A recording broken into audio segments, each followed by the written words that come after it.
자, 우리가 앞에서 배웠던 구성의 방향이라고 하는 큰 틀이 굉장히 그래도 선생님들이 앞으로 공부를 하기 위해서는 중요한 내용들이니까 다시 한번 그림을 보고 설명해 드리도록 할게요. 자, 추구하는 인간상인 자주적인 사람, 더불어 사는 사람, 창의적인 사람, 교양 있는 사람이라고 하는 것을 우리가 도달하기 위해서 6가지 해당하는 핵심 역량이라고 하는 것을 강조했고요. 6가지 핵심 역량이라고 하는 것을 통해서 이 아이들 능력이 기르면 결국 바른 인성이라고 하는 것을 갖추고 창의 융합형 인재라고 하는 것을 달성할 수 있다는 거죠. 그러면 저희가 조금 더 교재는 없지만 창의 융합형 인재라고 하는 것을 볼 때에는 인문학적인 상상력과 과학기술, 그래서 대부분 어릴 때 책을 많이 읽어주잖아요. 다양한 상상력을 할 수 있게끔. 그래서 과학기술의 창조력을 갖추고 바른 인성을 겸비하고 새로운 지식을 창조하고 여러 가지 지식을 융합해서 새로운 가치를 창출할 수 있도록 해주는 창의적인 인재라고 하는 것을 저희가 만들려고 하고요. 자, 그 다음. 그래서 예전의 모습인 교육과정이 현재만 저희는 살펴볼게요. 핵심 개념. 그래서 저희가 국어과 해당하는 68쪽에 있는 내용 체계를 보고 핵심 개념을 한번 살펴봤고요. 그리고 학생 참여형 수업이라고 하는 것을 구성 중점에서도 또 살펴보기도 했네요. 그리고 창의적 사고 과정을 통해서 선도형 창조 경제를 이끌 수 있도록 해주는 창의 융합형 인재라고 하는 것을 선생님들이 이제 아이들을 교육해서 달성할 수 있도록 신경을 써야 된다는 거죠. 자, 그렇게 하기 위해서는 우리가 중점사항에서 봤던 인문학적 소양 교육이라고 하는 것을 강조한다고 했지요. 그래서 세상을 보는 안목과 인간 자체를 이해할 수 있도록 하기 위해서는 다양한 감성 소통이라고 하는 것을 중요시 여긴다고 합니다. 그래서 연극도 하고 선생님들이 영화도 많이 볼 수 있도록 해주고 체험도 많이 할 수 있도록 해줘야 된다는 거죠. 그다음에 과학기술 소양 교육이라고 하는 것은 과학적 지식을 바탕으로 개인이라든지 사회적 문제들을 스스로 합리적으로 풀 수 있도록 해결할 수 있도록 하기 위해서는 실험 중심이라든지 진로와 관련된 부분들도 좀 더 우리가 기본적인 능력을 갖출 수 있도록 해줘야 된다는 거죠. 그래서 선생님들은 교육과정 구성의 중점이라고 하는 내용을 우리가 아까 봤던 걸 되새겨 보면 첫 번째가 인문 소양에 관련된 기초 교양 관련된 부분, 그리고 선택학습을 굉장히 강조했고요.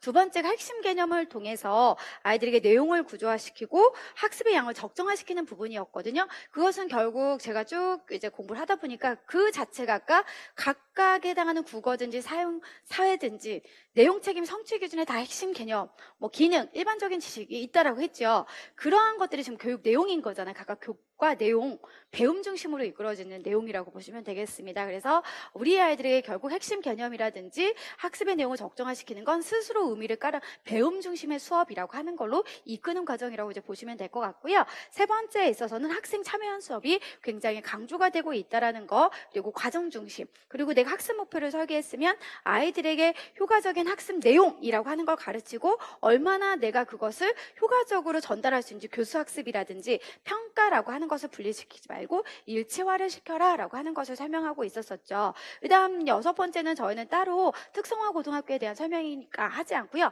개별 학생 역량이라고 하는 걸 굉장히 강조하고 있는 부분들을 법과 연계해서 한번 살펴보기도 했었습니다. 자, 그래서 이제 저희는 두 번째 유치원교육 과정을 따로 하지 않는다라고 했기 때문에 세 번째 파트로 이제 보려고 하고요. 세 번째 파트에서는 제 나름대로 좀 더 도식을 하면 편리할 것 같아서 도식을 만들었는데 선생님들이 이제 왔다 갔다 하셔야 되기 때문에 교재를 보고 있는 선생님들은 8쪽에 있는 내용이 도식화에 관련된 설명입니다. 자, 그러면 우리 아이에게 중학교, 고등학교라고 하는 거는 학습 목표에 도달하기 위해서 아니면 큰 틀에서 핵심 역량이라고 하는 아이들 능력을 기를 수 있도록 하기 위해서 우리나라에서는 교육과정이라고 하는 영역을 두 가지로 나뉘었고요. 그 교육과정이라고 한다면 공통교육과정하고 선택중심 교육과정인데요. 이거는 일반교육과정이라고 보시면 돼요. 일반교육과정이라고 하는 것은 결국 발달 수준에 만들어진 교육과정인 거고요. 공통은 초1에서 중3 학생들, 그리고 고등학생은 선택중심 교육과정이라고 보시면 되겠습니다. 자, 그리고 기본교육과정이라고 하는 것은 이런 공통교육과정 등을 따라가지 못하는 아이들에게 따로 기본교육과정이라고 하는 것을 만들어줬고요. 그럼 기본교육과정은 초 고1에서 고3에 해당하는 내용을 담고 있다라고 보시면 되겠습니다. 그래서 어떤 학교는 공통교육과정 하기도 하고 어떤 학교는 기본교육과정도 하기도 하지만 실질적으로는 이 두 가지는 병행할 수 있다라고 하는 것이 총론의 내용인 거고요. 그래서 저희는 교육과정이라고 하는 거에 두 가지를 저는 일부러 이렇게 분리를 시켰고요. 그 분리 안에 들어가는 아이들을 가르치는 내용에서는 각각의 국어, 수학에 해당하는 교과도 있을 것이고 공통적으로 창의적 체험활동이라고 하는 것으로 편제 나누었거든요. 즉 앞으로 선생님들이 중학교와 고등학교를 가르칠 때는 교과라고 하는 것도 수업 실수에 있긴 하지만 창의적 체험활동이라고 하는 것도 가르칠 게 나뉘어지고 있구나. 그러면 교과 안에서 추구하는 것과 창의적 체험활동에서 추구하고자 하는 것의 기본사항들은 무엇이 있는지 좀 더 뻗어나가 보면요. 결국 우리는 학년군을 설치했다고 해요. 즉 교과군이라고 하는 거, 즉 여기 학년군이라고 하는 것은 1, 2, 3이 분리가 아니라 아까처럼 중학교 1, 2, 3, 고등학교 1, 2, 3이라고 하는 걸 국어 68쪽에서 한번 살펴봤잖아요. 그렇게 학년군을 설정해줘야 좀 유연성 있게 아이들을 가르쳐 줄 수 있다라고 보시면 되고요. 교과군을 재분류했다고 합니다. 교과군 재분류라고 하는 것은 비슷한 교과군은 그냥 묶어줬다라고 생각하시면 되거든요. 그래서 사회하고 도덕이라든지 아니면 과학, 기술, 가정 이런 것들은 같이 묶어줬다라고 보시면 되고 예술이라고 하는 것도 있다는 거죠. 즉 음악, 미술 이런 것들은 교과군이라고 하는 것으로 묶어준 거고 그래서 앞으로 선생님들이 공부할 때 교과는 국어, 사회 이렇게 이루어지는 것도 있고 교과군이라고 해서 과학, 사회, 도덕 이렇게 또 설명하는 것들도 있다라는 거죠. 그 다음에 고등학교 과정에서 선택교육 과정은 고등학교 과정이니까 선택교육 과정에서 기초 영역을 강화시키고 진로에 맞는 적성을 하기 위해서 저희는 이제 보통교과와 전문교과라고 하는 것으로도 이루어진 것 나중에 한번 살펴볼 거고요.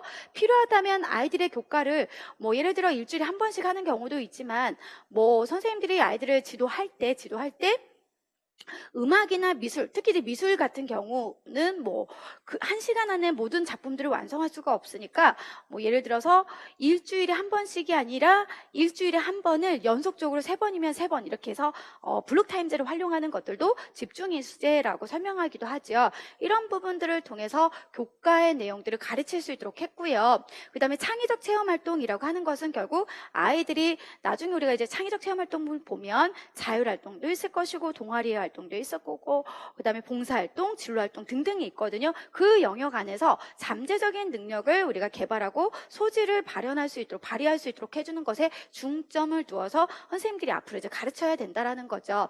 그 다음에 이런 교과 안에서 보는 것과 창의적 체험활동에서 잠재적인 능력을 발휘할 수 있도록 하기 위한 것들도 있지만 범교과 학습 주제라고 하는 것은 교과에서도 이 주제를 넣어서 같이 가르쳐도 되고요. 창의적 체험활동이라고 하는 것들 통해서도 같이 가르칠 수 있는 거거든요. 그래서 범교과 학습의 예를 보면 인권에 관련된 내용의 교육도 있고 다문화에 관련된 내용들도 있어요. 선생님들은 아마 10가지 이상 되는 거를 다 기억을 하셔야 되는데 이것을 교과 안에서도 가르칠 수 있고 예를 들면 창의적 체험일다라고 하는 4가지 활동 안에서도 가르칠 수 있다라고 하는 거.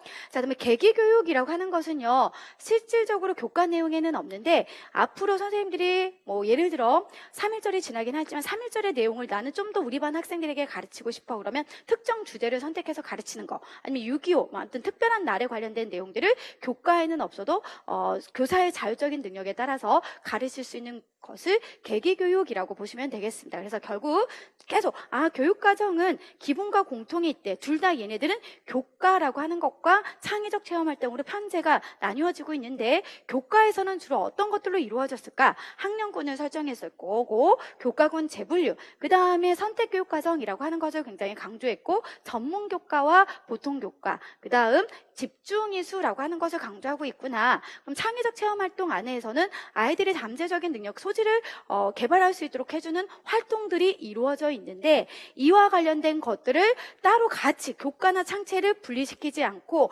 범교과 학습 주제에 따라서도 각각 교과 안에서도 지도할 수 있고 창의적 체험 활동 안에서도 지도할 수 있고 더불어서 계기 교육도 필요하다면 할 수 있대라고 하는 거죠. 자, 그럼 이러한 전체적인 내용을 결국 아이들이 배치를 받아야 내용들을 가르칠 거잖아요. 그럼 배치받는 곳은 어디일까라고 하는 거죠. 배치를 받는 곳은 우리 아이들이 일반 학급일 수도 있고요. 특수학급일 수도 있죠. 그래서 법 제17조에 의해서 예를 들어 특수교육 대상자로 선정을 받은 아이들이 있다라고 한다면 일반 학교의 일반 학급이나 특수학급에 배치를 받을 수 있다. 그럼 이러한 아이들은 일반 학교의 교육과정을 그대로 따라가면 돼요. 일반 학교의 교육과정 그대로 따라가면 되는데 때에 따라서는 이 아이의 교과 내용을 우리가 대신해서 생활기능이라든지 진로와 직업, 현장 실습이라고 하는 것으로도 가르칠 수 있다는 거죠. 자, 그 다음 특히 이제 중도중복 학생들 같은 경우는 특수학교에 배치될 확률이 높거든요. 그럼 이제 중도중복 학생들 중에서도 특수학교에 배치가 됐다라고 한다면 교과 내용을 다 이렇게 가르치지 않아도 된다는 거죠. 50% 정도 안에서 감축할 수 있는 거고요. 거기에서 필요하다면 생활기능이라고 하는 것으로 대체해서 가르칠 수 있다라고 하는 것이 총론에서 언급을 하고 있습니다. 자, 그 다음에 때에 따라서는 우리 아이가 일반 학급이나 특수학급, 특수학교가 아닌 병원에 있을 수도 있고요. 가정이나 아니면 여러 가지 복지 시설에 있을 수도 있잖아요. 그러한 아이들은 순회 교육을 지금 받을 수 있다라는 거죠. 순회 교육을 받을 수 있지만 이런 순회 교육을 받았을 때는 해당 학교에 학교장이 책임을 하는 것보다는 시도교육청에 해당하는 지침에 의거해서 아이들을 선생님들이 이제 가르치면 되는 거고요. 그리고 이제 저는 제 나름대로 묶었습니다. 그럼 이러한 아이들이 배치를 받았다고 했을 때 필요하다면 특수교육 관련 서비스도 받아야 되는 거잖아요. 그래서 특수교육 관련 서비스라고 하는 것들을 아이를 받아서 가르칠 거고 그것은 결국 개별화 교육계에 의거해서 지도할 수 있다라고 하는 걸로 흐름을 만들었거든요. 그래서 전체적으로 다시 한번 상기를 시킬게요. 여기서는 그냥 다 시험 문제라고 보시면 될 것 같습니다. 그래서 저 같으면 청론을 공부할 때 바로 세 번째부터 들어갈 것 같아요. 그럼 이 세 번째 내용을 일단 기본적인 사항이지만 아이들이 있어. 우리 아이들이 배치받는 학교는 굉장히 다른데 일단 큰 틀에서 교육과정이라고 하는 것을 한번 살펴보자. 교육과정은 공통교육과정하고 기본교육과정이 있고 때에 따라서는 분리가 아니고 같이 병행할 수 있다라고 했어. 그럼 교과라고 하는 것으로 판재와 창의적 체험 활동의 교육과정이 이루어졌다고 하는데 교과에서 들어가는 것들 중에서는 학년군을 설정했을 거고 교과군 재분류라든지 아니면 선택 중심에 해당 선택교육과정이라든지 보통 전문, 그다음에 집중이수라고 하는 걸 강조하고 있대. 창의적 체험활동이라고 하는 건 창의적 능력이라고 잠재적인 능력을 토대로 자신의 능력을 개발할 수 있도록 해주는 4개 활동이 있는데 이와 관련된 것들은 범교과 학습 주제에서도 가르칠 수도 있고 그다음에 필요하다면 계기교육도 할 수 있대. 그럼 이러한 교육을 받아야 되는 교육과정의 내용을 받아야 되는 아이들은 어느 곳에 배치를 받을 수 있을까? 일반 학교의 일반 학급, 특수학급에 배치를 받을 수 있고 그러면 일반 학교의 일반 학급이나 특수학급에 배치받은 아이들은 해당 학년군의 교육과정은 그대로 교과나 창의적 체험 활동 그대로 따라가면 되는 거다. 하지만 필요하다면 우리 아이들에게서는 교과 내용 대신에 생활기능이라든지 진로와 직업, 현장 실습이라고 하는 것으로도 가르쳐줄 수 있는 방법이 있고 또 두 번째는 특수학교에 배치받는 우리 아이들이 있을 거래. 그럼 이것은 교과에 해당하는 내용들을 다 가르치지 않더라도 교과의 50% 정도는 감축해서 가르치고 때에 따라서 이해가 필요하다면 생활기능이라고 하는 것을 통해 교과 내용 대신해서 가르칠 수 있다는 거죠. 또 어떤 아이는 순회교육을 받는 아이들도 있대. 그러한 아이들 같은 경우는 우리가 시도교육청 지침에 따라서 아이를 지도하면 되는 거고요. 이 배치받은 모든 아이들은 특수교육 관련 서비스 필요하다면 받는 거고 각각 배치받은 곳에 가르칠 때는 우리 아이들의 개별화 교육 계획이라고 하는 것을 저희가 설계를 하고 그 계획 안에서 가르치는 거니까 반드시 개별화 교육 계획이라고 하는 것도 고려를 해야 된다라는 거죠. 이런 전반적인 도식화 내용을 저희가 이제 원문을 보면서 확인을 한번 해보도록 하겠습니다. 선생님들이 가지고 계시는 본문의 내용은요. 페이지 18쪽에 있는 내용이거든요. 그래서 이거는 제가 임의적으로 도식을 만들었기 때문에 참고하실 분들은 참고하시고 그냥 원문이 편하신 분들은 원문을 그대로 기억을 하시면 되겠습니다. 살펴보도록 하겠습니다.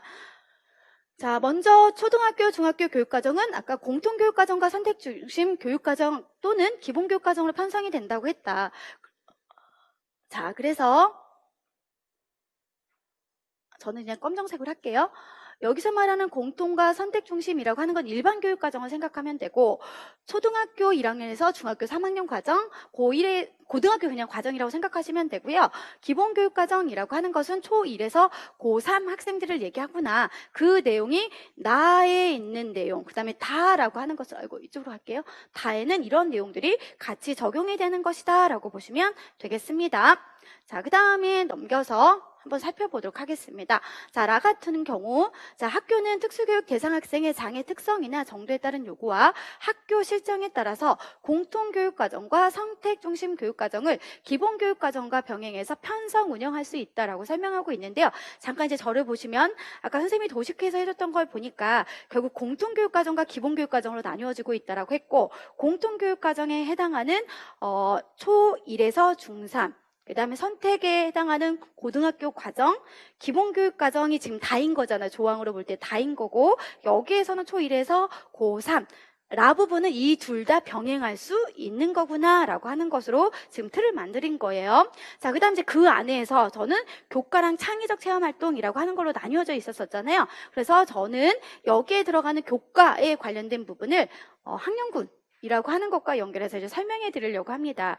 자, 우리는 학년군이라고 한다면 초등학교 과정은 초 1, 2, 3, 4 이렇게 묶은 것처럼 중학교도 중 1, 2, 3, 고 1, 2, 3 이렇게 학년군을 설정을 했는데 왜 이렇게 학년군 설정하는 이유가 무엇일까? 이유. 학년군을 설정하는 이유? 결국 학년 간 상호 연계와 협력할 수 있다는 거죠. 그래서 중학교 때 배울 거, 2학년 때 배울 거 이게 아니라는 거죠. 융통성 있게 서로 협력할 수 있다는 거구나. 그리고 교육과정을 유연하게 편성 운영할 수 있기 때문에 학년군을 설정했다라고 보시면 되겠습니다. 그래서 학년군을 설정한 이유라고 했을 때 학년 간의 상호 연계와 협력할 수 있도록 하는 거. 두 번째는 교육과정을 유연하게 할 수 있도록 해주는 거. 즉 편성 운영할 수 있도록 때문에 라고 하는 걸로 이유로 같이 덧붙이면서 암기를 하시면 되겠습니다. 자, 그 다음에 이제 바부분에 있어서는 공통교육과정의 교과는 이라고 되어 있어요. 공통교육과정의 교과는 이라고 하는 것은 기본교육과정과 저희가 약간 이제 차이가 나는 것을 이따가 조금 이따 자세히 보도록 할 건데요. 예를 들면 이제 우리가 기본교육과정이라고 했을 때 공통교육과정을 따라가지 못하는 아이들에게 기본교육과정을 만들어준 거잖아요. 구성을 해서 아이들을 가르치는 거잖아요. 그렇다면 기본교육과정에서 예를 들어 국어, 사회, 수학인데요. 기본교육과정 국어, 사회, 수학이지만 일반적으로 배우는 아이들은 교과군으로 사회하고 도덕을 같이 가르칠 수 있다라고 해서 교과군이 묶어져 있거든요. 그래서 흔히 공통교육과정의 교과는 이렇게 교과군, 무슨 말인지 가셨죠? 그래서 국어, 사회, 도덕, 아니면 과학, 기술 이렇게 교과군을 우리가 재분류를 시켰대. 그럼 교과군이라고 하는 것을 재분류할 수 있는 근거. 첫 번째는 교육 목적이 비슷하대, 근접하대. 두 번째, 학문을 우리가 연구했을 때 탐구 대상이 거의 똑같은 맥락이래. 그러니까 교육과정 내용이 거의 비슷하다는 거죠. 방법상도 가르치는 방법도 비슷하고 생활 양식에 있어서도 서로 연관 있는 교과들을 우리가 어떻게 한다? 재분류시켰다라고 보시면 되겠습니다. 그래서 교과군이라고 하는 것의 재분류를 용어를 쓰는 건 시험 문제가 있었는데 선생님들은 역으로 공통교육과정이라고 하는 거 안에서 교과군이라고 해서 교과가 두 개로 묶어지는 것들이 있대. 거기에서 묶어진 이유는 어떻게 우리가 묶어졌을까? 첫 번째, 교육 목적이 근접하기 때문에 그렇대. 두 번째에서는 연구하는 학문 탐구 대상이 비슷해서. 세 번째는 방법에 가르치는 방법이 비슷하고 네 번째는 생활 양식의 연관이 서로 있어서 교과군이라고 하는 것을 재분류를 했구나. 자, 그 다음 사 부분은 선택중심 교육과정인데 고등학교 과정인데요. 실질적으로 저희는 이제 키워드만 본다면 기초 영역이라고 하는 것을 강조하고 진로에 맞게 할 수 있도록 해주는 선택학습, 진로와 관련된 교육과정이 고등학교 과정이 있는데 사실 저희는 공통교육과정으로 이제 고등학교 선택 중심으로 보지 않고 기본교육과정 고등학교라고 하는 것이 또 따로 있거든요. 그래서 한 번 정도는 선생님들이 그냥 읽어보시는 패턴으로 넘어가시면 될 것 같고요. 자, 그 다음에 고등학교 교과 또 나오죠. 보통교과와 전문이라고 하는 것인데 같은 맥락입니다. 기초소양이라고 하는 것과 기본 항목을 보존하기 위해서 보통교과라고 하는 것을 저희가 이수할 수 있도록 해주는 것들이 있더라. 근데 이것도 이제 앞에서 똑같이 고등학교 과정이다라고 보시면 되겠습니다. 자, 그 다음에 학습 부담을 적정하고 의미 있는 학습 활동이 이루어질 수 있도록 학기당 이수 교과문 수를 조정해서 집중이수제. 그래서 여기서 뻗어나온 게 블록타임제라고 많이 얘기를 하죠.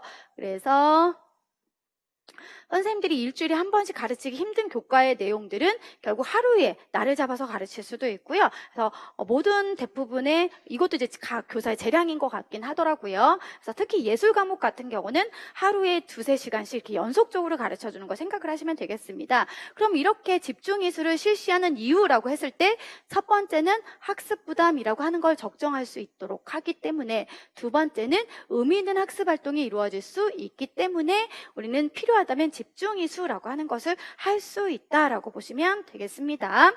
자, 그 다음에 이제 창의적 체험 활동인데요. 저희는 이거 조금 이따가 할 거고요. 다시 한번. 그럼 선생님이 지금까지 가나다라라고 하는 것을 봤어. 기본사항 중에 가나다라는 결국 공통교육과정이라고 하는 것과 선택중심 교육과정, 기본교육과정에 관련된 설명이었고, 필요하다면 무엇 할 수 있다라고 했지? 병행이라고 하는 것까지 조항이었고, 그 안에서 우리는 교과와 창의적 체험 활동으로 선생님이 나누어졌어. 뭐 교과에 관련된 것 중에 학년군 설정이라고 하는 것을 봐서, 학년군 설정이라고 하는 건 서로 협력할 수 있도록 하거나 아니면 유연하게 편성 운영하기 위해서 했었었고, 교과군 재분류라고 해서 학문을 했을 때 우리가 탐구 대상이 비슷하거나 생활의 연관성이 있거나 등등에 있을 때 교과군 재분류라고 하는 것이 할 수 있다고 했고요. 그 다음 조항 2개는 고등학교 과정이어서 제가 선생님 한번 읽어보세요 라고 하고 넘어갔고, 집중 이수로 지금 온 거거든요. 집중 이수를 해야 되는 이유라고 했을 때 결국 학습 부담을 우리가 적정할 수 있고 의미 있는 수업을 할 수 있기 때문에 라고 하는 걸로 선생님이 설명해 줬구나. 그럼 교과에 관련된 걸 이렇게 우리가 묶어서 봤다고 한다면 창의적 체험 활동에 관련된 부분이구나. 학생이 가지고 있는 능력이 있을 것이니까 이 아이의 소질과 잠재력을 개발하기 위해 공동체 의식이라고 하는 것을 중점을 두면서 할 건데, 나중에 창의적 체험 활동은 4개의 활동 안에서 자율활동, 동아리활동, 봉사활동, 진로활동을 통해서 그 아이들이 가지고 있는 소질과 능력을 개발할 수 있도록 해주는 거구나. 자, 그 다음 이제 범교과 학습은 선생님이 도식화를 볼 때 같이 창의적인 체험 활동하고 교과 속해서 가르칠 수 있는 내용이라고 했는데, 그러한 범교과 학습 주제는 말 그대로 교과와 창의적에 둘 다 가르칠 수 있도록 해줬고, 필요하다면 어디와 학교뿐만 아니라 지역사회 및 가정과도 연계해서 가르칠 수 있도록 해주는 거구나. 그럼 시험 문제를 토대로 우리가 본다면 범교과 학습 주제라고 하는 거 결국 안전과 건강도 교과에서 가르칠 수도 있고 창의적 체험 활동에서 가르칠 수 있고, 그 다음에 인성교육, 진로교육, 민주시민교육, 인권교육, 다문화, 통일교육, 독도교육, 경제금융교육, 환경지속 가능한 발전교육이라고 하는 것을 우리가 교과든 아니면 창의적 체험 활동이든 가르칠 수 있는 내용이래. 그런데 이것까지 다 외워야 돼요? 라고 또 물어본다면 이거 외우지 않으면 문제를 풀 수가 없기 때문에요. 범교과 학습 주제라고 하는 것을 정확하게 다 기억을 하셔야 된다라는 거.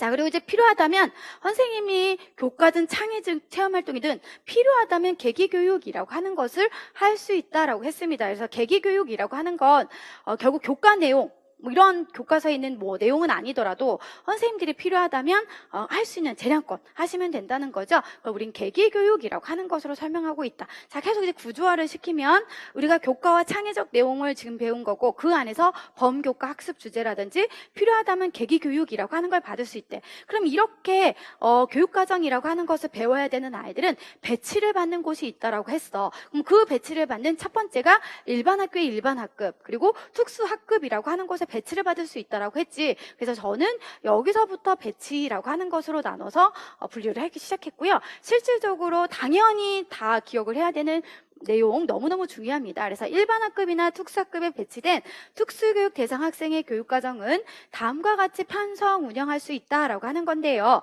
편제와 시간 배당, 우리 앞으로 편제라고 하는 것을 볼 건데요.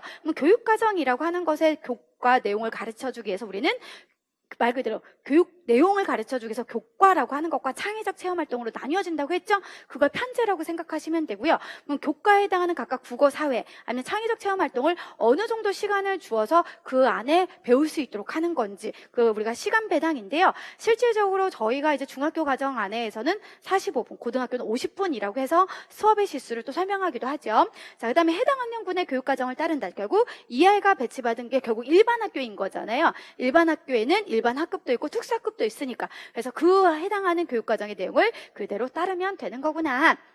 하지만 우리 아이들이 이렇게 해당하는 교육과정을 따르지 못하는 아이들도 있을 수 있어. 그러면 교과 내용을 대신해서 생활기능, 진로와 직업에 관련된 교육, 현장 실습이라고 하는 것을 따로 편성 운영해서 지도할 수 있는 거고, 그 영역과 내용은 학생의 장애 특성이나 정도를 반영해서 누가 하면 되더라? 학교가 정해서 아이를 지도하면 되더라. 그래서 계속 머릿속에 일반 학급, 특수 학급. 아, 일반 학교에 우리 아이가 다니구나. 그럼 일반 학교에 다니는 우리 아이들이 일반 아이들과 똑같은 내용을 배우는 게 기본적인 내용이래. 그걸 우리는 해당 학년군의 교육과정을 따른다라고 설명할 수가 있어. 하지만 이거를 너무 아이들이 힘들다고 한다면 주어지는 교과 안에서는 약간의 융통성이 있다는 거죠. 그래서 교과의 내용을 대신해서는 생활기능이나 진로와 직업교육, 현장 실습이라고 하는 것을 가르칠 수 있고, 이거는 이제 학교가 재량권에서 학교가 정할 수 있다라고 보시면 되겠습니다. 자, 그 다음에 우리 아이들 중에서 특히 이제 중도중복 학생들 같은 경우는 일반 학교가 아닌 특수학교에 배치를 또 받을 수가 있는 거구나. 특수학교에 배치를 받은 아이들은 조금 더 일반 학교에 다니는 아이들과 다르다라는 거죠. 그래서 중도중복 학생이 포함된 특수학교에서는 교과군별 50% 범위 내에서 실수를 감축할 수 있대요. 교과군별이라고 하는 건 결국 우리가 국어, 수학에 해당하는 내용들을 정해진 나라에서 정해진 실수대로, 즉 그 주어진 시간 안에 모든 걸 가르쳐라 라고 하는 그러한 이걸 다 따르지 않아도 된다는 거죠. 50% 정도는 감축할 수 있대요. 줄일 수 있대요. 그럼 나머지를 우리가 그 대신해서 필요하다면 생활적인 기능 부분을 우리가 지도하면 된다라는 거거든요. 그래서 교과군별 50% 범위 내에서는 수업의 실수를 감축할 시간을 조금 더 줄여서 창의적 체험 활동으로 편성할 수 있구나. 아니면 이것을 통해서 재구성할 수 있는데, 그러한 재구성하는 것들은 생활기능 영역으로 편성 운영할 수도 있고, 이것도 역시 학교가 정할 수 있다라고 보시면 되겠습니다. 그래서 결론적으로 다시 앞에 우리가 한번 가보면요, 일반 학급에 들어가는 내용하고 여기 있는 특수학교에 들어가는 내용들이 차이가 있고, 이 차이가 있다라는 건 결국 창의적 체험 활동 편성할 수 있고, 이러한 교과는 재구성해서 아이를 지도할 수 있고, 필요하다면 교과 내용 대신해서 생활 기능을 할 수 있는 분이 나중에 기출문제를 선생님들이 풀다 보면 이 부분이 지금 바뀌었어요. 그래서 공부를 하시다가 2015 개정 특수교육 교육과정이라고 하는 건 선생님들이 기본적으로 암기를 하셔야 되는데, 과거에서 이 두 가지를 비교하는 문제가 굉장히 많이 언급이 됐었는데 현지와는 조금 더 다를 수 있겠구나라고 하는 것을 감안을 하시고 지금 이대로 선생님들이 공부를 하시면 되겠습니다.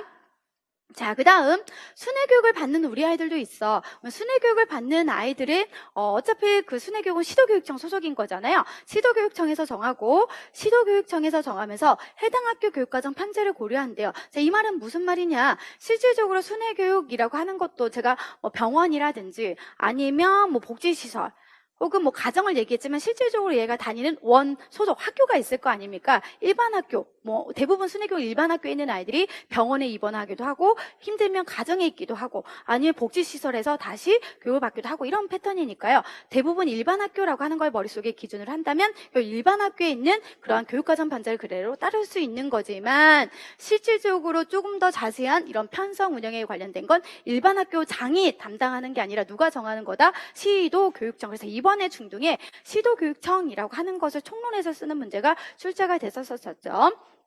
자, 그 다음 우리 아이는 특수교육 관련 서비스들을 다 받을 수 있는 거고, 이런 특수교육 관련 서비스가 큰 틀에서 저는 일반 학교든 아니면 특수학교든 받을 수 있다. 그러한 내용들은 개별화 교육 계획에 따라서 할 수 있다라고 보시면 되겠습니다. 그래서 이것이 계속 여러 번 얘기하지만 저는 제가 이제 공부를 제 나름대로 했을 때 이렇게 하면 좀 쉬울 것 같다라고 해서 도식을 해드렸는데요. 이게 좀 더 헷갈리는 분들은 말 그대로 이제 원문이라고 하는 것을 보고 자기 나름대로 암기하는 방법들을 만들어서 공부를 하시면 되겠습니다. 그래서 마지막 한 번만 정리하고 저희가 넘어가도록 할 건데요. 이제 첫 번째 계속 기본사항이라고 해서 공통교육과정과 기본교육과정 둘 다 병행할 수 있대. 그렇다면 우리가 그 안에서 교과 창의적 체험 활동을 아이들에게 이제 편지해서 가르칠 건데, 그러면 그 편지 안에 들어가는 교과의 내용 안에서는 학년군을 설정했을 것이고, 교과권 재분류라든지 고등학교에 관련된 선택 중심에 관련된 전문교과, 보통교과, 그리고 집중이수라고 하는 것을 할 수가 있대. 필요하다면 창의적 체험 활동이라고 하는 아이의 소질과 잠재 능력인 능력을 개발할 수 있도록 중점을 두었으며, 때에 따라서 범교과 학습 주제에서는 범교과 학습 주제라고 하는 것을 통해서 10가지 정도 되는 되는 그 주제를 교과에서도 가르칠 수 있고 창의적 체험 활동, 또 필요하다면 계기교육이라고 하는 것도 할 수 있구나. 그럼 이러한 아이들이 배치받은 곳이 일반 학교의 일반 학급이든지 특수 학급일 수 있으니 해당 학년 교육과정을 그대로 따른데, 하지만 교과 내용 대신을 해서 생활기능이라든지 진로와 직업교육, 현장 실습이라고 하는 것을 할 수가 있고, 이것은 아이의 장애 특성이나 정도에 따라서 학교장이 정하면 된다라는 거죠. 자, 그런데 우리 특히 이제 중도정복 학생 같은 경우는 특수학교에 배치를 받을 수 있대. 그러면 특수학교에 배치받은 아이는 교과 50% 감축해서 필요하다면 창의적 체험 활동으로 편성 운영을 할 수 있고, 또 때에 따라서는 교과 내용 대신에 생활기능 영역이라고 하는 것도 할 수 있다라는 거죠. 이것도 아이의 장애 특성이나 정도에 따라서 학교장에 정할 수 있고요. 또 순회 교육을 받는 아이들도 있대. 순회 교육을 받는 아이들은 병원이나 가정, 아니면 복지시설인데 원래 이 아이가 다니고 있는 소속학교가 대부분 일반 학교다. 그럼 머릿속에서 대부분 일반 학교 다니는 그 아이들의 해당 교육과정을 따르면 되지만, 이때는 학교장이 정하는 게 아니래. 결국 시도교육청이라고 하는 거에서 정한다라고 보시면 되겠습니다. 그리고 각각 배치받은 아이들은 특수교육 관련 서비스, 즉 우리가 장애인 등에 대한 특수교육과 연결하면 제28조에 나와 있는 그 관련 서비스들을 받을 수 있는데, 그냥 가르쳐주는 게 아니라 개별화 교육에 따라서 지원할 수 있는데요. 왜 그렇게 할 수 있지? 맞아. 개별화 교육 계획에 우리가 무엇도 포함돼요. 교육 목표, 교육 내용, 교육 방법, 평가 계획, 특수교육 관련 서비스라고 하는 걸 다 작성해서 아이들을 가르쳐 주는 거잖아요. 그렇게 해서 지원할 수 있다라고 보시면 되겠습니다. 그래서 여기까지가 이제 기본 사항인 거고요. 저희는 이제 조금 더 도식이라고 하는 것을 살펴보고 공통교육과정이라고 하는 것부터 이제 볼 건데요. 선생님들은 이제 공통교육과정 중학교부터 이제 볼 건데요. 실제 선생님들은 이제 우리가 교과 지금 보고 있는 원문이 공부하실 때 편하게 해드리려고 공통교육과정 중학교와 기본교육과정 중학교를 다단으로 지금 나뉘어져 있거든요. 그런데 그거를 저희가 화면에 PPT에서는 다단으로 나눌 수가 없기 때문에 일단 흐름은 PPT에서는 공통교육과정 해당하는 중학교, 고등학교, 기본교육과정 해당하는 중학교, 고등학교에서 약간 좀 왔다 갔다 할 수 있으니까 선생님들이 그 부분을 감안을 하시면서 봐주시면 될 것 같습니다. 그래서 시작은 중학교 편제와 시간 배당 기준이라고 해서 좀 더 세부적으로 들어가는 내용들을 배울 건데요. 흔히 말하는 여기서 공통교육과정이라고 하는 것은 앞에서 배웠던 중학교 1학년에서 초등학교 1학년에서 중3 학생들을 위한 내용들인 거구나. 그래서 편제는 결국 교과와 창의적 체험활동이라고 하는 것으로 나뉘어져 있고, 그러한 학생들을 지도하기 위해서 일반 교육과정 안에서는 교과는 국어, 사회도덕이라서 교과군을 묶었고요. 수학, 과학기술과정 정보를 교과군으로 묶었고, 체육, 예술군, 교과군, 영어 선택이라고 하는 과목이 있구나. 그 다음에 저는 이제 창의적으로 그냥 바로 넘어갈게요. 창의적 활동이라고 하는 것은 자율활동, 동아리활동, 봉사활동, 진로활동이라고 하는 것으로 구성이 되어 있지. 자, 그 다음 넘겨서 저희는 보도록 하겠습니다. 자, 이렇게 편제와 시간 배당이라고 하는 것이 교과와 창의적 체험 활동이고요. 시간 배당 기준이라고 하는 것은 저희가 원문을 보고 있다가 확인을 하도록 할 거니까, 저희는 그러면 이렇게 편제와 시간 배당에 맞춰서 아이들을 지도를 할 경우는 반드시 필요한 중학교에서 기준을 잡아준 내용들이 있다라는 거죠. 그것들을 쭉 한번 이제 살펴보도록 할 건데요. 일단 첫 번째 내용은 우리 아이들에게 학교에서 이루어지는 편제와 시간 배당, 우리 학교는 어떻게 교육과정이 이제 할 겁니다 라고 하는 것들을 미리 학년별로, 학기별로 부모들한테, 필요하다면 학부모 등한테 안내를 해줘야 되는 조항들이 나와 있습니다. 그 다음에 수업 실수는 학교가 자율적으로 결정하는 부분들도 설명하기도 하고요. 그 다음에 세 번째, 가장 이제 우리가 많이 언급된 기출문제이기도 하는데요. 우리가 이제 앞으로 편제와 시간 배당에 대한 그 시수를 이제 살펴볼 건데, 그 안에서 보면 국어는 몇 시간 해라, 수학은 몇 시간 해라, 해당하는 시간들이 정해져 있어요. 근데 필요하다면 그거 시간대로 하지 않아도 되고, 우리는 교과군별로 20번에서 늘려도 되고 감축도 해도 되고, 약간은 융통성 있게 자율적으로 선생님들이 결정을 하면 된다라는 거고요. 자율적으로 이렇게 교과의 국어나 수학 증감하기도 하고 감수하기도, 감축하기도 하고, 하지만 절대로 움직이지 못하는, 즉 시간을 그대로 고정시켜줘야 되는 것에 교과도 있다라는 거죠. 그래서 단 체육이나 예술은 기준 수업 시수를 감축해서는 안 된다라고 하는 것이 있습니다. 그래서 선생님들이 이제 앞으로 공부를 하실 때는 기준 수업 시수라고 하는 것과 최소 수업 시수라고 하는 것들도 공부할 거거든요. 기준 수업 시수라고 하는 것은 중학교 1학년에서 3학년 동안 배워야 되는 국어면 국어의 시간, 아니면 수학이면 수학에 대한 시간이 될 수가 있는 거고요. 자, 혹시 모르니까 미리 잠깐 보고 나중에 원문할 때도 다시 한번 설명해 드리도록 할게요. 자, 선생님들이 보고 계시는 내용들 중에서 페이지 19쪽에 보시면 저희는 공통교육과정 중학교니까 국어가 1에서 3학년 중학교 과정에서는 442시간을 해야 된다라고 되어 있고요. 그 다음에 수학 같은 경우는 374시간을 아이들에게 이 3학년 동안은 가르쳐야 된대요. 그런데 체육은 272시간이고요. 예술을 보면 272시간 이렇게 정해져 있다라는 거죠. 그러면 특히 국어, 수학, 나머지 교과들은 늘리기도 하고 줄일 수 있다. 하지만 단 체육하고 예술은 272가 변하면 된다, 안 된다? 안 된다. 절대 이 시간을 이수할 수 있도록 해주는 거. 결국 큰 틀의 기준 수업 시수는요, 약간은 융통성이 있어요. 하지만 융통성이 있더라도 증감하고 감축하더라도 절대 변하지 않는 것을 우리는 총 수업 시수라고 하는 용어를 쓸 거고요. 총 수업 시수는 저희가 소개라든지 총 수업 시간 수라고 하는 것을 최소 수업 시수라고 앞으로 체크하시면서 공부하시면 되겠습니다. 아무튼 그런 내용들은 저희가 이따가 다시 한번 해드리도록 할게요. 자, 그 다음에 중학교 과정을 선생님들이 이제 지도를 할 때예요. 공통교육 과정을 지도를 할 때 특히 공통교육 과정 안에서 저희가 시각장애인과 청각장애인 내용들을 따로 부수적으로 공통교육 과정에서 굉장히 중요하게 배운다고 했었었죠. 거기서도 또 나오는 내용이기도 합니다. 공통교육 과정을 배우는 시각장애인 학생들은 독립적으로 살아갈 수 있도록 하는 자립생활을 이제 앞으로 계속 강조를 해서 가르치도록 할 거고요. 농인의 생활과 문화라고 해서 청각장애인들의 삶을 또 강조해서 설명을 하기도 해요. 그럼 이제 잠깐 배우진 않았지만 그럼 우리가 배웠던 특수교육학과 생각을 해보자. 시각장애인이 독립적으로 자립생활이라고 하는 걸 하기 위해서 반드시 필요한 게 보행 이라고 하는 거 있었었고요. 맹학생 같은 경우는 점자라고 하는 것이 있기도 했었었죠. 그다음에 농인의 생활과 문화라고 했을 때 청각장애인 같은 경우는 투바이, 즉 이중언어, 이중문화라고 해서 농문화 플러스 그들의 가지고 있는 정체성을 굉장히 중요시 여기고요. 나중에 이 부분을 저희가 또 공부할 때 공통교육과정 부분 할 때 농인의 성공적인 삶을 통해서 이 아이들 스스로 농문화, 정체성을 갖고 긍정적인 자아 개념이라고 하는 것을 형성할 수 있도록 해주는 것들을 굉장히 강조하기도 하고요.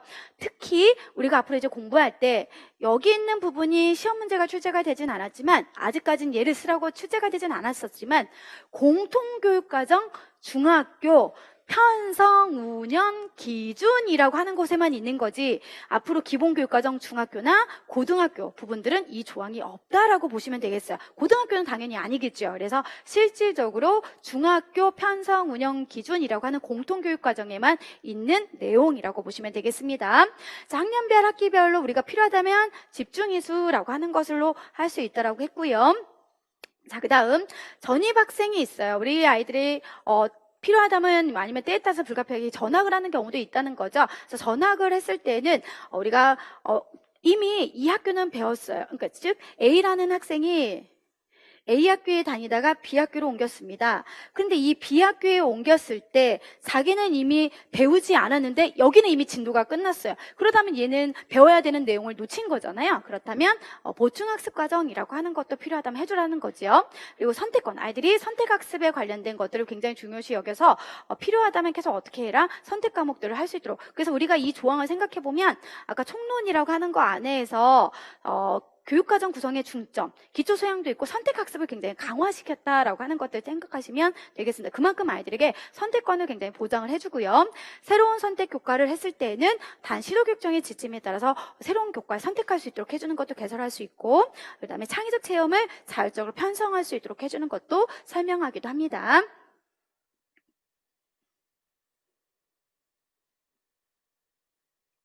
자, 그 다음에 이제 저희는 중학교 학생들에게만 우리가 실시되는 거죠. 자유학기라고 하는 것이 따로 있고요. 이 자유학기라고 하는 것은 실질적으로 이 아이가 가지고 있는 능력, 그건 어느 정도 수준이고 내가 맞는 적성은 무엇인지를 알아볼 수 있도록 하거나 그걸 통해서 즐거움을 경험하고 그리고 내 스스로 능력과 태도를 가질 수 있도록 자유학기제라고 하는 걸 저희가 지금 실시하고 있죠. 자유학기제는 한 학기 동안 선생님들이 이제 운영하면 되는 거고요. 그러한 것들을 통해서 다양하게 체험하는 걸 굉장히 중요시 여기고 있다 해서 체험 중심인 거, 그래서 진로 탐색이라든지 주제 선택, 동아리, 예술체육이라고 하는 것을 할 수 있도록 해주고요. 그다음에 참여형을 굉장히 강조했다라고 보시면 되겠습니다. 그래서 협동학습이라든지 토의토론, 프로젝트라고 하는 것을 저희가 강화시켰는데 나중에 또 저희가 기본교육과정 중학교 내용을 보시면 자유학기를 똑같이 하는 건 맞아요. 똑같이 하는데 학습 참여형 수업이라고 하는 거에서 토의 토론은 또 빠지고 뭐 이런 부분들도 있기도 합니다. 그래서 일단 학생 참여형 수업이라고 하는 것을 굉장히 강조하고 있고요. 그다음에 다양한 자원이라고 하는 것은 결국 학교에서 하지 못한다면 지역사회와 연계해서 할 수 있도록 해주거나 타 학기와 타 학년과의 꼭 이번에 주어지는 예를 들면서 2020학년도 1학기 내에서 하는 것만 아니라 꼭 필요하다면 우리가 2학년 때도 그 전에 배웠던 거 연계할 수 있도록 해주는 것도 할 수 있다라고 보시면 되겠습니다. 아무튼 이런 자유학기가 18년도 중등에 문제가 출제가 됐잖아요. 이 주변에 있는 내용들도 꼭 한번 살펴보셔야 되고요. 학교 스포츠 클럽이라고 해서 실질적으로 건강하게 할 수 있도록 해주는 거고 과거와 또 선생님들이 학교 스포츠 클럽에 관련된 내용들도 문제 풀어볼 거거든요. 문제 풀어보면 그때와 우리가 2015 내용 중에 바뀐 게 있습니다. 그때를 보면 심신건강 위주로 나왔지만요. 우리가 정서함양이라고 하는 것도 추가적으로 또 볼 수 있는 내용이기도 하죠. 그래서 정서함양이라고 하는 것을 통해서 할 수 있게 동아리 활동에서 학교 스포츠 클럽을 운영할 수 있도록 해줬고요. 이거는 매 학기마다 선생님들이 편성해야 돼서 1학기, 2학기, 그 다음에 2학년 때도 1학기, 2학기 이렇게 편성해야 된다라는 거. 교과금별로 때에 따라서는 20% 정도 감축해서 할 수 있대요. 그럼 20% 감축한다면 그 나머지 시간들을 저희가 뭐 아무런 활동을 하지 않는 건 아니고요. 교과는 감축하되 그 시간들을 좀 더 창의적 체험 활동에 늘려서 이 활동들을 더 활발하게 할 수도 있다는 거죠. 그리고 아이들이 선택할 수 있도록 해주는 부분들을 언급하고 있는 게 학교 스포츠 클럽이라고 보시면 되겠습니다. 그래서 머릿속에서 이제 선생님들이 흐름대로 본다면 첫 번째는 결국 우리 학교에서 무엇을 배울 건지 안내해주는 내용이 들어갈 수 있대. 그럼 이러한 관련된 것들은 결국 학교에서 자율적으로 편성 운영할 수 있는 거잖아요. 그런 부분들을 선생님들이 가지고 계신 이제 원문이랑 저희가 비교하면서 한번 살펴보려고 합니다. 원문은 19쪽에 있는 지금 보고 계신 내용이고요. PPT 내용 한번 살펴보도록 하겠습니다.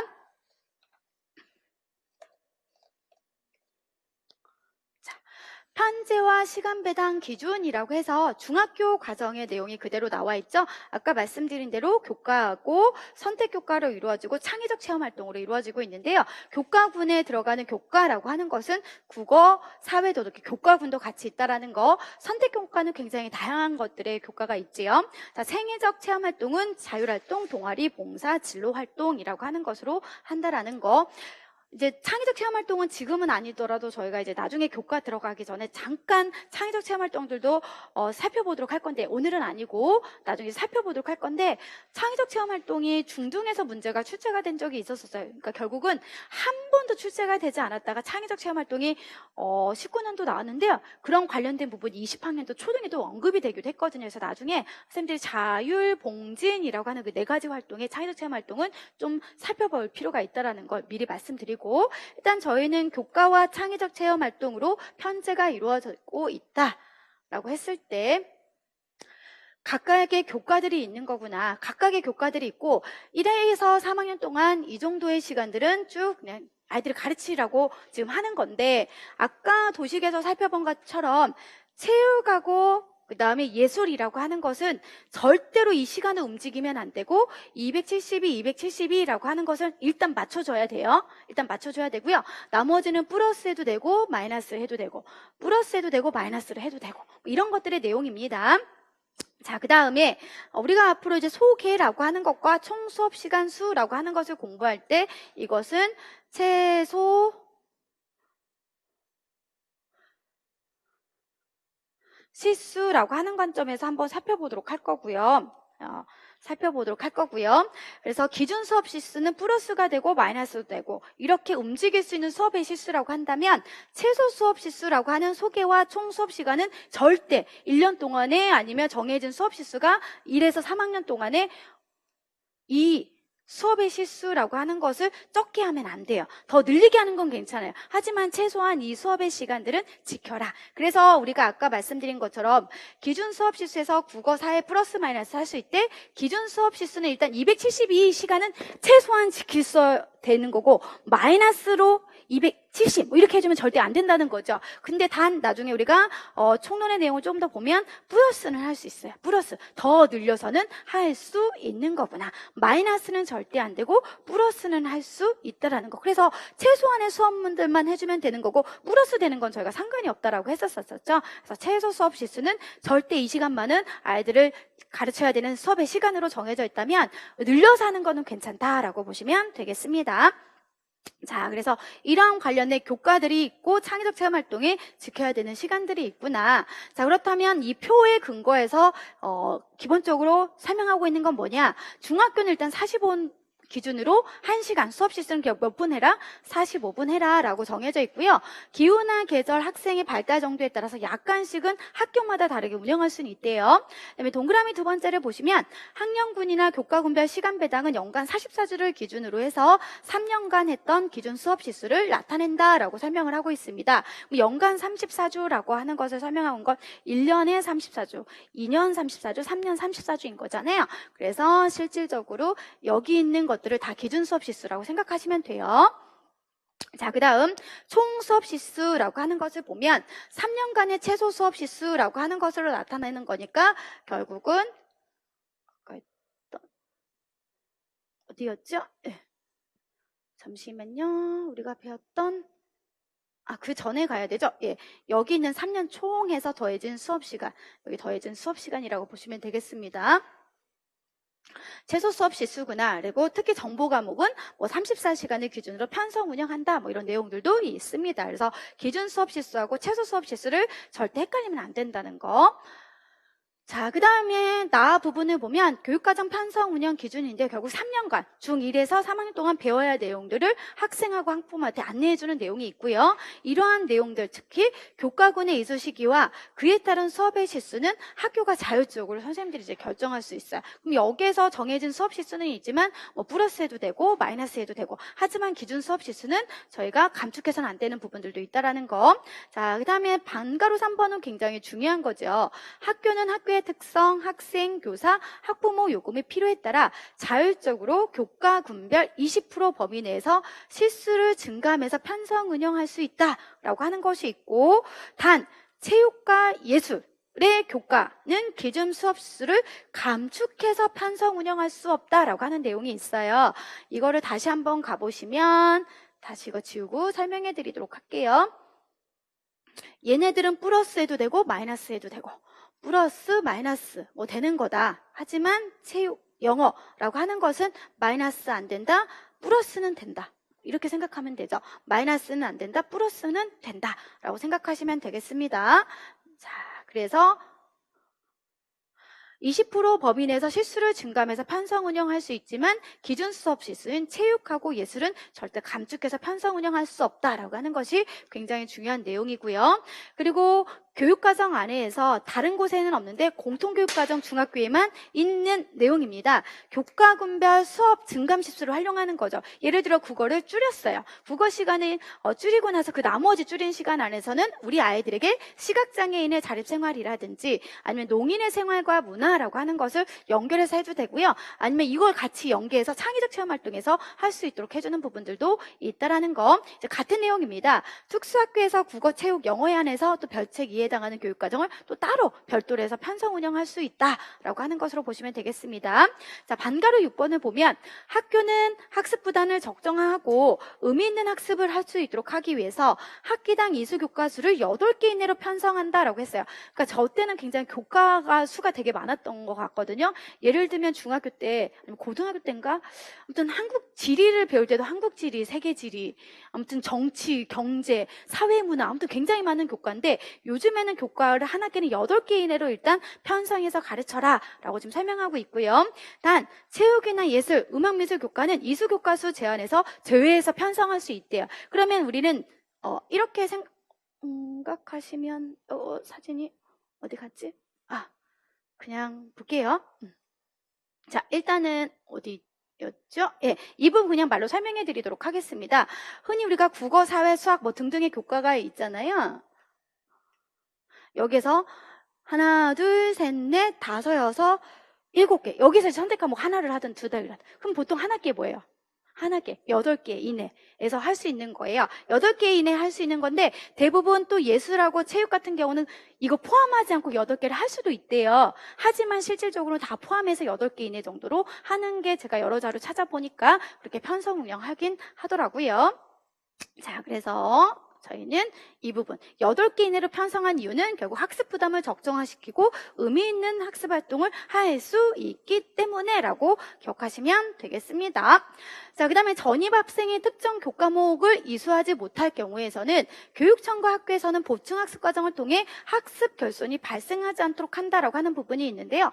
특히 이 부분을 본다면 나중에 총론 뒷부분에 학교에서 편성 운영하는 부분을 따로 볼 거거든요. 그 안에서는 또 특별 보충 학습이라고 하는 것으로 통해서 학습 결손의 내용이 또 나올 거예요. 즉 우리가 말하는 공통교육 과정의 안에 중학교 편성 운영 기준하고 뒷부분의 학교 편성 운영에서 설명하고 있는 것들이 특별 보충학습으로 설명하기도 하고 여기서처럼 그냥 보승학습 과정으로 얘기하기 약간 헷갈리는 부분들이 있으니까요. 아무튼 이거는 나중에 선생님이 4번째 학교 편성 운영 부분에서 뭐 헷갈리지 말기 뭐 이런 거 일단 적어 놓으시고 전액 학생 같은 경우는 학습 결손 방지에서 무엇을 할 수 있다? 보충학습 과정이라고 하는 걸 기억하시면 되겠습니다.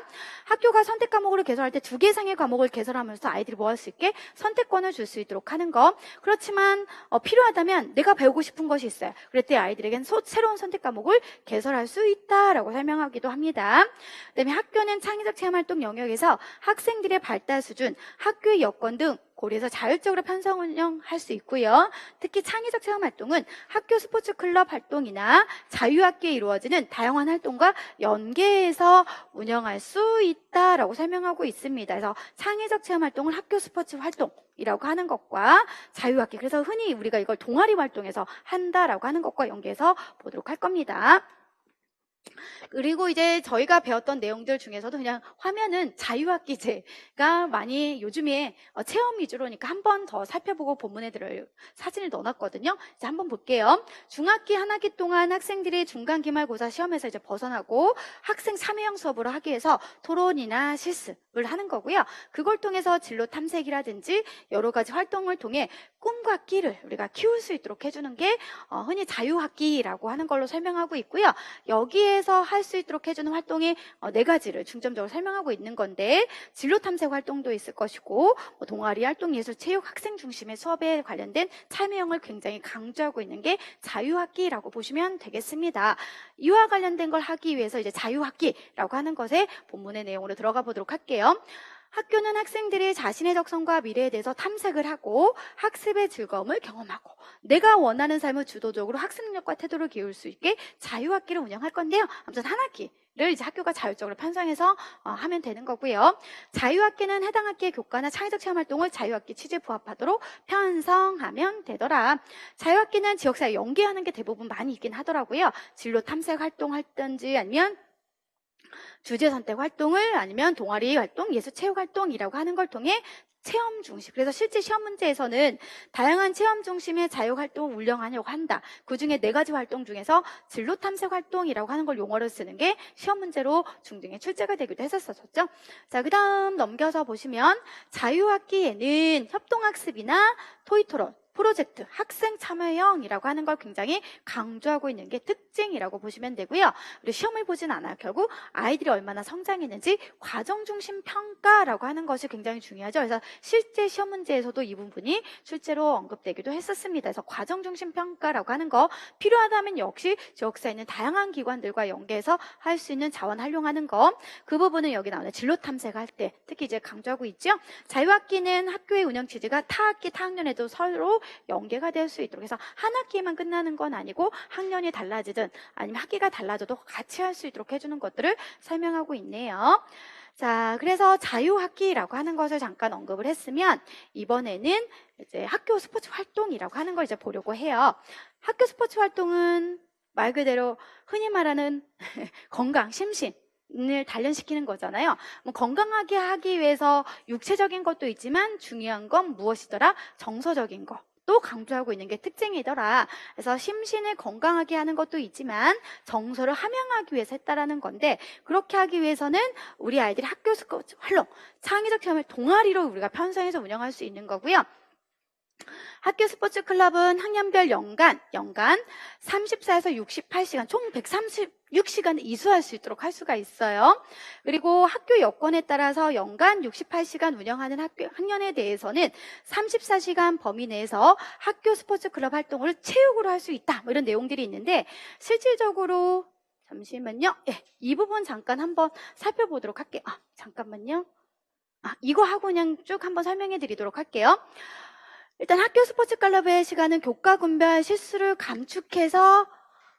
조금 더 감축해서 창의적 삶을 늘릴 수도 있고요. 그 늘릴 수 있는 시간을 창의적에 더 배당하면 된대요. 아까 우리가 기준 수업 시수에서 국어라든지 수학은 증감이 가능하다고 했죠. 만약에 국어 시간을 줄여요. 그럼 줄이면 그만큼 총 수업 시수는 저희가 맞춰줘야 되잖아요. 그렇다면 거기서 필요하다면 학교 스포츠를 위해서 어떻게 해주면 된다? 창의적 체험 활동을 늘려서 우리가 뭐 해주면 되더라? 동아리 활동에서 스포츠 활동을 하면 된다는 거죠. 그래서 실수를 순증해서 확보하면 되는 거고요. 여건이 어려운 경우는 68시간 범위 내에서 창의적 체험 활동을 그대로 활용해도 된다. 자, 그 다음에 이렇게 종목과 내용은 아이들이 희망한 다양한 종목을 하면 되는데요. 어떤 학교는 뭐 예를 들어 축구하기도 하고, 어떤 학교는 뭐 배구하기도 하고, 수영도 하기도 굉장히 종목은 좀 다양한 걸로 알고 있습니다. 그래서 일단은 이 학교 스포츠 클럽을 제가 쭉 찾아보니까 학교마다 너무 그 운영하는 방식은 다르더라고요. 그래서 이해의 차원에서 교과가 아닌 창의적 체험 활동에서 조금 더 수업의 시수를 늘려서 어떻게 운영을 하는지 한번 살펴보도록 할게요.